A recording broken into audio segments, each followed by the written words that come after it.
കോമ്പയാർ കൊലപാതകത്തിലെ നിർണായക വെളിപ്പെടുത്തലുമായി ഇടുക്കി വിഷനോട് ഏലത്തോട്ടം സൂപ്പർവൈസർ കെ.ജി. ബാബു സ്ത്രീയെ ഇയാൾ ക്രൂരമായി മർദ്ദിച്ചിരുന്നു. താൻ വന്നപ്പോൾ മരിച്ച സ്ത്രീ നിലത്ത് ബോധരഹിതയായി കിടക്കുകയായിരുന്നു.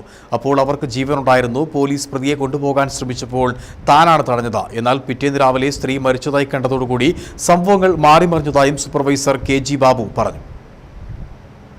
അങ്ങനെ ഇന്നലെ ഞാൻ 3:30 വരുമ്പോഴാണ് ബഹളം കേട്ടുകൊണ്ട് വരുമ്പോൾ രണ്ടുപേർക്കും പൂസാണ്. ഇവിടെ നിലത്ത് കിടപ്പുണ്ട് മുറ്റത്ത്. അത് കഴിഞ്ഞ് ഞാൻ ഇവനോട് പറഞ്ഞു, നീ എടുത്ത് അകത്ത് കിടത്താൻ പറഞ്ഞു.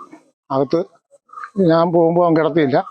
അവൻ കിടത്തിക്കോളാന്ന് പറഞ്ഞു. അത് കഴിഞ്ഞ് ഞാൻ വീട്ടിലോട്ട് പോയി ശാലം കഴിഞ്ഞു. പോലീസ് നെടുങ്കണ്ടം സ്റ്റേഷനിൽ നിന്ന് പോലീസുകാർ ഇവിടെ വന്നു കഴിഞ്ഞപ്പം ഞാനിവിടെ പിന്നെയും ഞാൻ വരുമ്പോൾ ഇവിടെ അകത്ത് കയറ്റി കിടത്തിയിട്ടുണ്ട്. പോലീസുകാർ വരുമ്പോൾ അന്നേരം ഇവർക്ക് ജീവനൊക്കെ ഉണ്ട്. ഇവർക്ക് പൂസിൻ്റെതായിരിക്കുമെന്ന് നമ്മൾ ഓർത്തത്. പിന്നെ അടിയുടെ ചതവൊക്കെ നമുക്ക് കാണാമായിരുന്നു, കയ്യിലും കാലിലും ഒക്കെ. ആരും ഇങ്ങനൊരു പ്രതീക്ഷ നമുക്കില്ലായിരുന്നു.